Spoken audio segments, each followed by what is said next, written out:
Hello, Driving Intelligence community.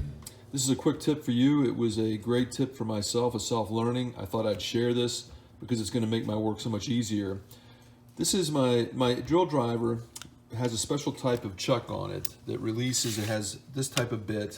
You can see how it locks into the chuck on this thing. It's not a standard chuck, but I've been thinking about buying an impact wrench that accepts sockets. Now, when I did some research on Amazon, I came up with this. This is an extension. I'll link this below. I've got 1/4 inch, 3/8, 1/2 inch drives that I can put in this thing. It locks in just like the bits that I just showed you.